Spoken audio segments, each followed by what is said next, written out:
Welcome to the Old Time Radio Westerns. I'm your host, Andrew Rhynes, and before we get into this episode, I wanted to do a little PSA and remind you that I put out multiple shows a week of Old Time Radio Westerns. You can check them out by going to otrwesterns.com or looking up OTR Westerns on your podcast application of choice.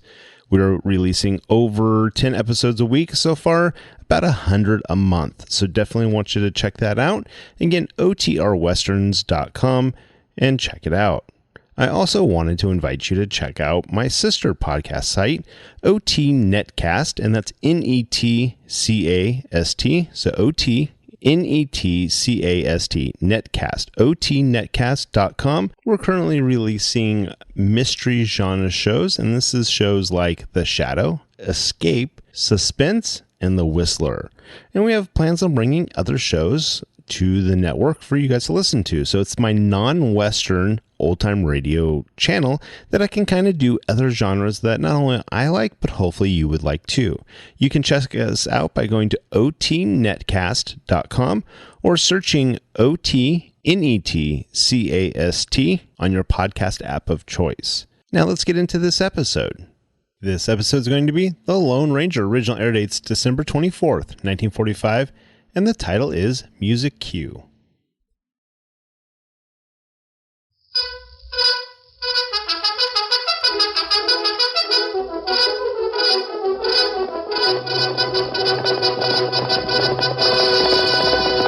Hail Silver! A fiery horse with the speed of light, a cloud of dust in a hurry. Hail Silver, the Lone Ranger!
With his faithful Indian companion Tonto, the daring and resourceful masked rider of the plains led the fight for law and order in the early western United States. Nowhere in the pages of history can one find a greater champion of justice. Return with us now to those thrilling days of yesteryear. From out of the past come the thundering hoofbeats of the great horse Silver. The Lone Ranger rides again. On Silver! Let's go, big fellow! Hail Silver!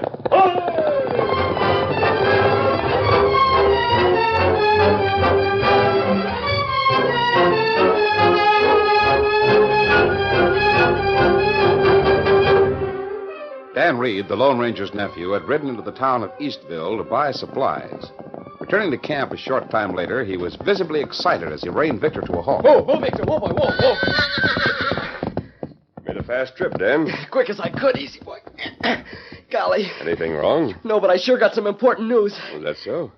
Did you get the supplies? Sure, they're in the saddlebags. Here.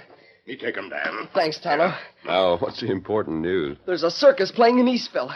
It's not a very big one, but it's got real acrobats and clowns and trick riders, and there's one of those handbills that tells about it right here. Oh, let me see.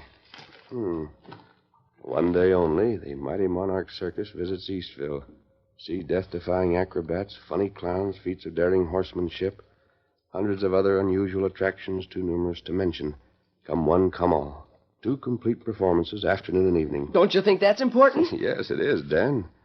And if it weren't for the fact that I'm going to be busy repairing saddle gear this afternoon, I'd like to see the Mighty Monarch Circus. Oh, you're going to be busy? Yes, but you aren't. It is Tonto. So I'd suggest that both of you head for Eastville right now. Oh, golly, did you hear that, Tonto? And that plenty good. Here, Dan, you'll need some money. Gee, thanks. I sure wish you were going with us. I'd like to go, Dan. That's impossible, so I'll do the next best thing. Hope that you remember everything that happens. Tell me all about it when you get back. Golly, don't worry, I'll remember. Ready, Tonto? We saddle up right away.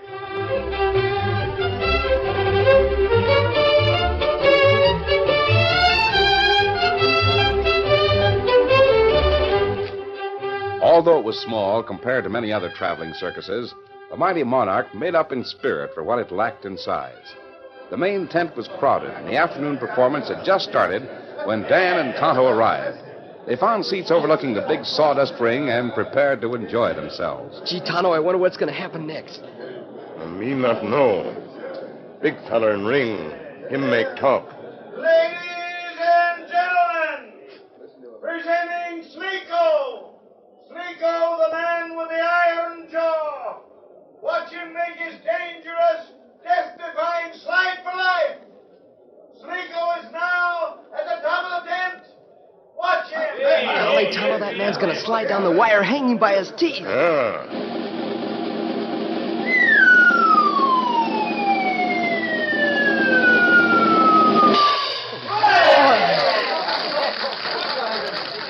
now, an unparalleled demonstration of equine intelligence.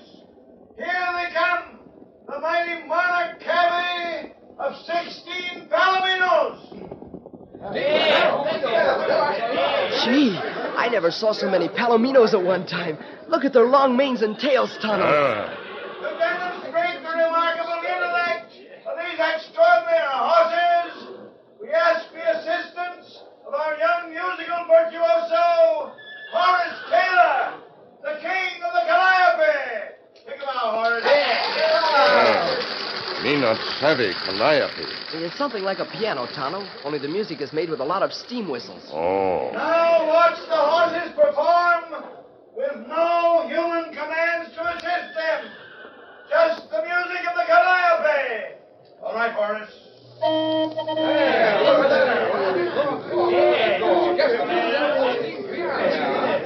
Look, Tonto, the horses are marching around the ring. Marching 2 abreast, and they're really keeping time with the music.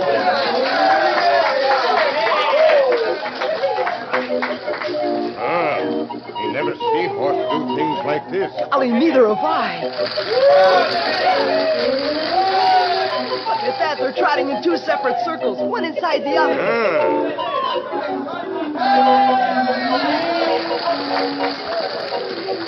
Now they've all spread out. They've turned and they're all heading for the Calliope.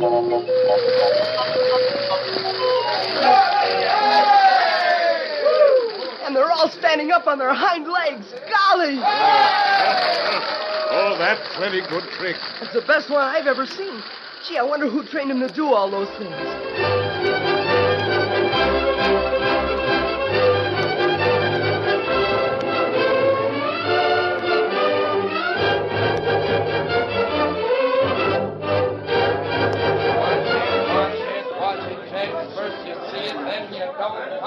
How'd you like the circus, Joe? Great. Them acrobats are pretty fancy. Well, I like the horses. Yeah. Wish I could teach my cayuse a few tricks like that. Gee, Tonto, I sure had a swell time, didn't you? I'll bet those Palominos are the smartest trick horses in the whole world. You like 'em better than Victor, your horse? Gee, no. I wouldn't trade Victor for anything. I mean, I like the tricks the circus horses did. Oh, Say, where'd we leave Scout and Victor hitched? in trees behind Big Tent. Oh, sure, I remember now. We came by this little tent right here. Must be where the circus people change clothes. That's not part of my job. You can't make me do it. Kenny, we'll see about that. Look, Tonto, it's the boy who plays the Calliope, and that big fella's the ringmaster. Horses and take care of them and pay the Calliope. But I'm not supposed to work in the cook tent, too. You're supposed to do anything I tell you. Right now, I'm telling you to get over to the cook tent and go to work. Savvy? No, I ain't going over there. Maybe a few cuts with this whip will change your mind. Tonto is using a horsewhip on Me stop. A redskin. Move along, Injun. Mind your own business. You not hit, little feller. That's it, Tonto. Good work. Gee, you knocked him cold. I didn't see... Where'd you two come from? From the main tent. We've been watching the show. Why was he using that whip on you? He's trying to make me work in the cook tent between shows. He's the ringmaster. Yeah, I know. You play the calliope for the trick horses, don't you? That's right. I sure appreciate what you did, Injun. But both of you'd better get away from here quick. If he comes to, he'll start yelling, "Hey, Rube." Hey, Rube? What's that? Well, it's what circus folks yell when they want help in a fight. No sense in you battling about 50 roustabouts just on my account. I'll be all right. Well, Tonto and I were on our way back to camp. My horses are hitched right over there in those trees. I'll walk over that way with you. Good chance for me to make myself scarce until time for the evening show. All right. Your name's Horace Taylor, isn't it? Yeah. I'm Dan Reed, and this is Tonto. Oh. Oh, I'm glad to know both of you. Tonto's got the greatest right-hand punch I've ever seen. He's just as good with his left. We sure enjoyed the circus, especially your act with the horses. Thanks. And the way you play that calliope, I'll bet it took a long time to learn. Oh, not so long. See, I used to take piano lessons.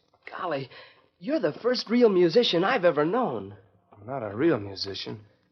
If I had any real talent, I wouldn't be trooping to the small-time circus out here in the West. Well, I don't see anything wrong with Oh, don't misunderstand me. I like this part of the country. It's my home. When I left here 3 years ago, I didn't expect to come back like this. What do you mean? Don't your mother and dad My have folks are dead. I was raised by my Uncle Frank. He owns the Cloverleaf Ranch, about 5 miles west of here. I've seen that brand, Cloverleaf, on a lot of range stock. Oh, it's a big ranch.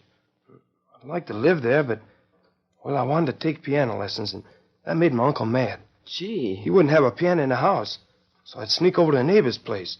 She gave me lessons and let me practice. Did your Uncle Frank find out about it? Sure. That's when he said I'd have to either give it up or get out and make my own living. So you... I thought I was a great musician. Went back east and, well, almost starved to death until I landed this job at the circus. No good at music and never will be. Maybe you can go back home, to the Cloverleaf, I mean. Oh, no, Uncle Frank wouldn't let me set foot on the place. No chance of that. Horace! Golly, that sounds like the ringmaster. Oh, it is. I can't let him find me now, especially with you. After your Indian friend, I'll cut over to the left and you straddle your horses. We're not afraid of him, Horace. You don't have to It'll run. save argument and trouble. But thanks again for what you did. Well, maybe I'll see you again sometime. Gee, I thought Horace's job would be a lot of fun. Guess I was wrong. Young feller have plenty trouble. Steady, Scout. Steady, feller. If I were Horace, I wouldn't stay with the circus 5 minutes. Well, better we head for camp now, Dan. Sky look plenty black. Maybe rain come quick. Gee, you're right, and I don't want to get caught in a storm. Come on, Victor. Get him up, Scout.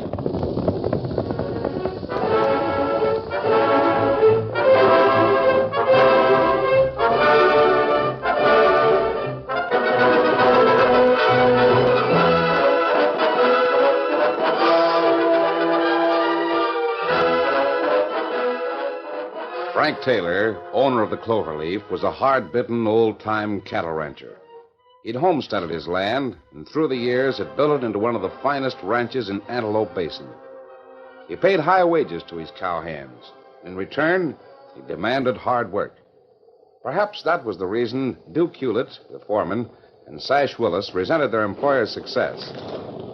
Hi, Deke. Oh, Sash. Storming outside, ain't it? Now, worse than that. I got soaked to the skin riding back from Eastville. Look. Yeah.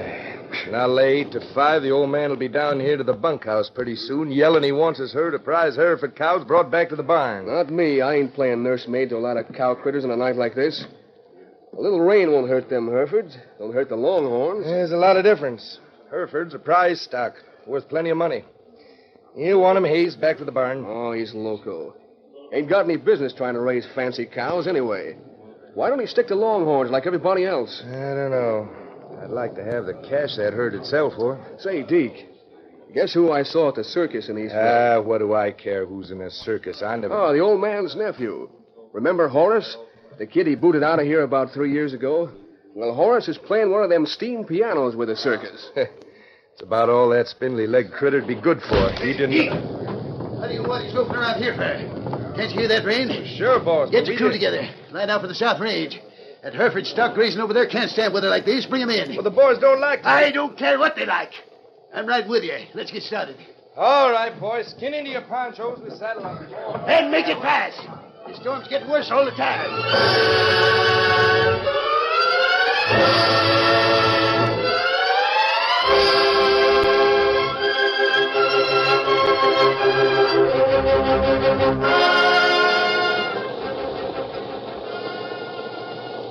Golly, it's really raining now. Yes, Dan. I'm afraid we made a mistake pitching camp out here on the flats. The shelter's beginning to leak. Maybe better we ride west to mountain. Find caves for camp. It's a good idea, Tonto. We'll... What's the matter? Listen. Big herd of cattle head this way. Trail cross creek near here. I know. The Antelope Creek's at flood stage now. Can't be forded. Maybe feller who herd cows not know. Them come plenty fast. Golly. Well, we've got to stop them before they reach the creek. Here, Silver. Come, Scout. Wait, I'll get Vic. No, Dan. Steady, big fella. You wait here and keep the fire going. We'll need it when we get back. All right. One, Silver. Gee, whenever there's any real excitement, I have to stay behind.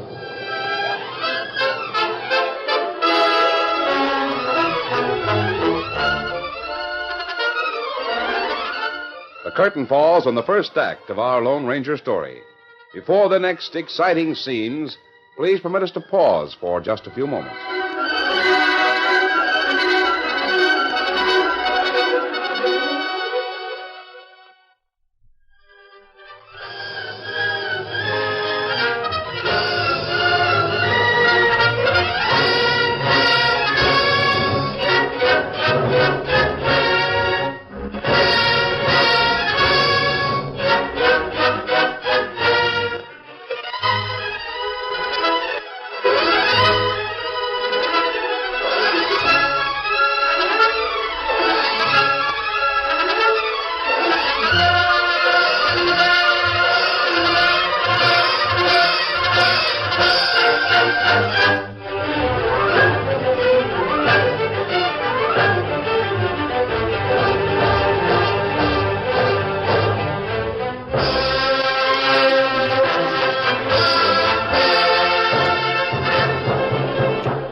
Now to continue our story.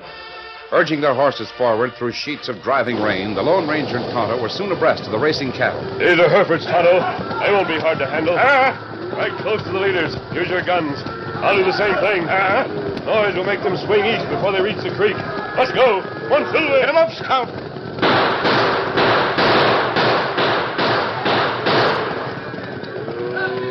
That's it, Tonto. They're swinging over. That's enough. Ho, Silver. Hey, what's the idea, you crazy galoot using guns, sir? Yeah. You're not clever enough, but yourself. No, we're not. We saw you driving your cattle straight for Antelope Creek. We wanted to help you avoid it. Avoid it? Listen, those Herefords belong to me. I'll ford any creek in my mind to with it. I'll be... We're mashed. You're the critters an Indian. Antelope Creek can't be forded now by you or anyone else. There must have been a cloud burst in the mountains this afternoon. The creek's at least 6 feet deep. 6 feet? Sash Willis. Yeah, boss? I thought you told me the creek wasn't flooded. It wasn't when I rode back from Eastville. You lame praying half-witted. Deke. Yeah. Trail your crew. Get those cows across the North Bridge and into the Cloverleaf Barn. Right. And take that addle-headed Sash Willis with you. If it hadn't been for these smashed outlaw and his Injun partner, my whole herd would have piled up in the creek. Now, come on, Sash. Get up. I want to thank you, stranger. One, Silver. Scout. What in the... You go on. I've been raging in this country for 40-odd years. I've never seen owl hoots like them before. Get up there.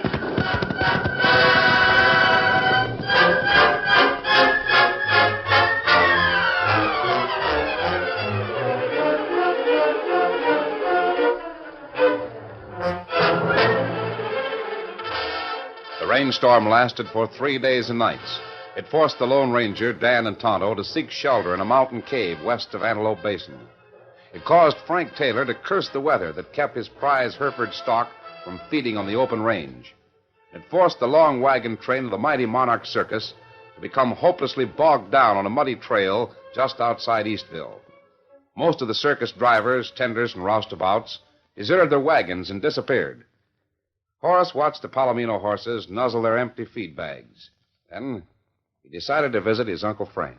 I didn't come back to stay, Uncle Frank. I came to ask you a favor. Begging, eh? Now that you've let that piano player make a tramp out of you, you won something. Well, not for myself. The 16 Palomino horses with the circus. They haven't been fed for 3 days because we're broke. Well, what do you want from me? I want enough hay and grain to feed them. The trail will dry out now that it's stopped raining, and when we get to the next town and make some money, I'll send you cash for the feed bill. Well, of all of that blame nerve, a piano-playing pipsqueak like you asking All for... right. Sorry I asked you, Uncle Frank. Hey, wait a minute. I won't sit by and see any animal starve to death. Oh, you mean you'll Go down to the barn and see Deke, my foreman. Tell him to load some grain and hay into one of the wagons and drive you to wherever your broken-down circus is stranded. Oh, gee, thanks, Uncle Frank. I'm not doing it for you. I haven't changed my mind about you or the piano. So get out.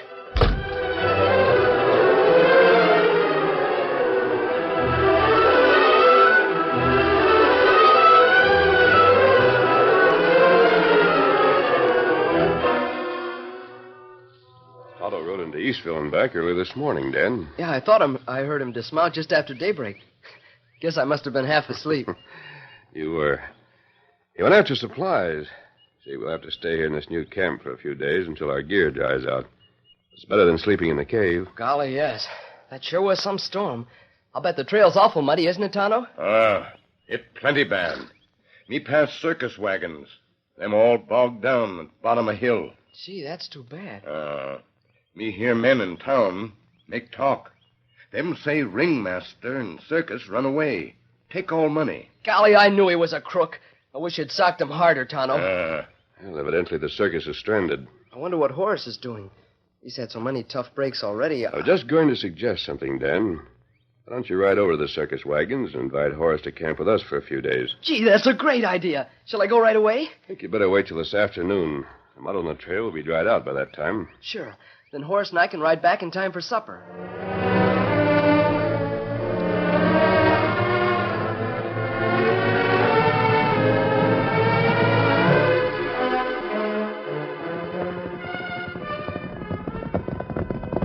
Oh, Victor, whoa. Hi, Horace. Hi, Dan. I came to invite you to our camp for a few days. You can live there and still ride over here to take care of the horses. How about it? Oh, thanks. Gosh, it's mighty nice of you. Come on, saddle up. It's almost dark. We'll get back to camp in time for supper. Yeah, Oh, wait a minute. I'll have to put out the fire in the Calliope boiler. I kept the steam up so I could sit by the boiler and keep warm. Walk over there with me, Dan. Sure. Here comes the kid, Deke. There's another sprout with him. They're doing two left. Yeah. Grab him. Horace. Deke Hewlett. You're Uncle Frank Foreman. What's the idea of this? Shut up. You two kids keep your trap shut and you won't get hurt. Otherwise what? We'll cool you off like we did those hombres who were playing poker. An axe handle over the head. You want some? No, all right. Some rope to tie him up, and I'll call the rest of the boys. How can I? Oh, don't worry. I don't think either one of them wants to stop any lead. You're sure brave with a gun in your hand. Shut up. Get the ropes, Ash. Yeah.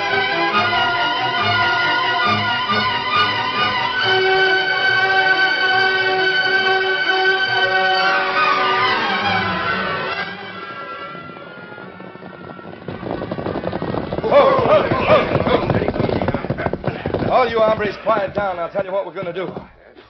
Take the saddles off the horse you rode over here, and each of you take one of them palominos over there at that picket line. Hurry up. I still don't saddle, Deke. It's simple. We head for the South Range and herd every one of the old man's Hereford cow critters through the Antelope Gap. From there, it's a cinch to get them to Mexico in a cash buy. Sure, but if we herd them that way, we've got to pass within a quarter mile of Eastville. Somebody's sure to spot us. You can't move 200 head of stock without That's why we're using the circus horses. They'll be recognized. Who gets blamed for the rustling? A lot of saddle tramps who used to work for the circus. Well, Deke, I got to admit, you figured You it so gents ready to ride? Yeah. All right. Straddle one of these cayuses, Sash. Yeah. Get up. Come on, get up. Did you hear that, Dan? They're going to rustle all Uncle Frank's prize stock. Yeah, I know. And there's no way we can stop them either. Tied up like this, lying on the bottom of a wagon. Our only hope is that my friends will wonder why we didn't show up at camp.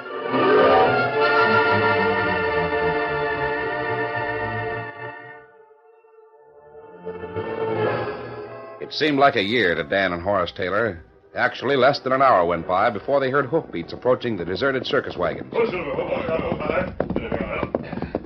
Doesn't seem to be anyone around here, Tonto. Make it better. Over here. We're over here in the wagon. Dan. We're tied up over here, both of us. What happened? Help me with these ropes, Tonto. Thanks. Thanks a lot. You were in a mess. Never mind that, Horace. Tell him about Deke Hula, your uncle's crooked foreman, and what he's doing. There. What do you mean, Dan? A lot of cowpunchers. They came over here to steal the Palomino horses. They're using them to help rustle Mr. Taylor's Hereford cattle, and it's the same stock What's that you... the idea of stealing circus horses to do it? So if anybody sees him, the circus will be blamed. Horace and I heard Deke and another man plan the whole thing. Oh, I see. Maybe we can stop them. I don't think so. There's 18 or 20 cowpunchers and all carrying guns. We are outnumbered. There's no time to ride to Eastville and get the sheriff. And they had a head start, so I guess I'll get away with it. The horses they stole. Horace, are they the same Palominos you used in the act Dan told me about? Well, yes, but... Good. Then we may be able to do something. It's a long shot, but it's worth trying. What do you mean? The first thing to do is build a fire in the boiler of your steam calliope. Well, there is a fire there now. Horses... Then we're in luck. The draft horses here, the ones you used to pull the calliope? Oh, I'm sure they are. Deke wasn't interested in stealing them. And come on, we'll have to work fast. I don't understand. I'll explain as we go along. Right now, we've got to hitch up the calliope and start driving toward your Uncle's South Range.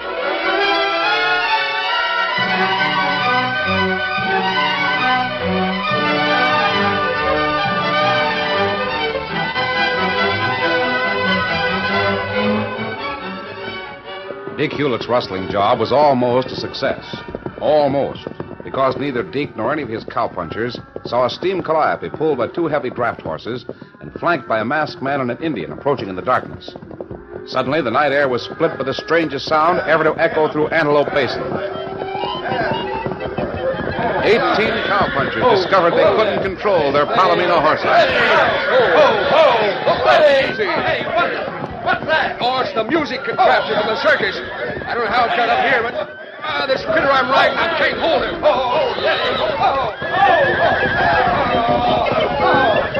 That's it, Horace. Keep playing. Won't be long before every horse will throw his rider. Oh, Silver, come on. Oh, good. Easy, big fella. Raise your hands, all of you. I'll shoot the first man who goes for a gun. Hey, what's that mask, hombre? I'll show you.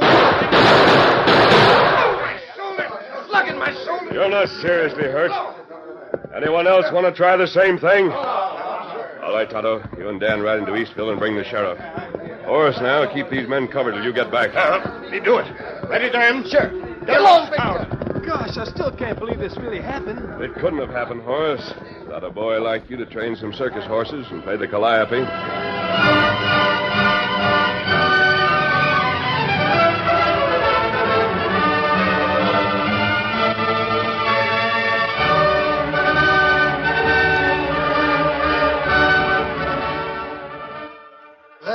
Juniper Horace, I'm proud of you.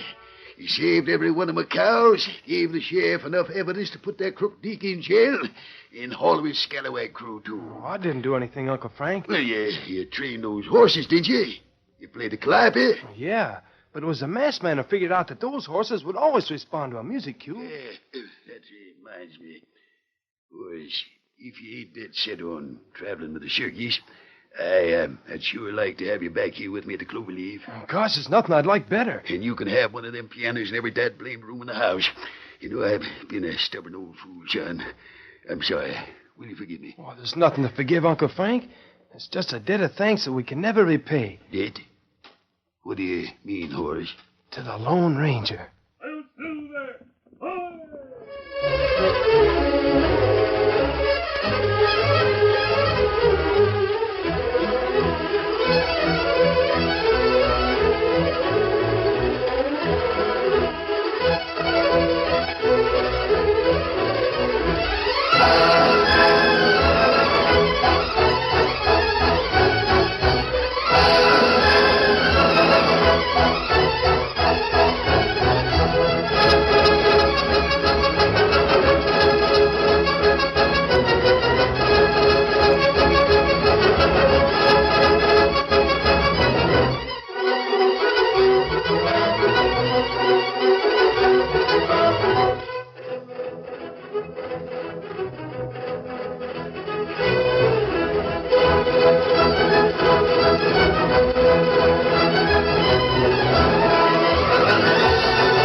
The story you have just heard is a copyrighted feature of the Lone Ranger Incorporated.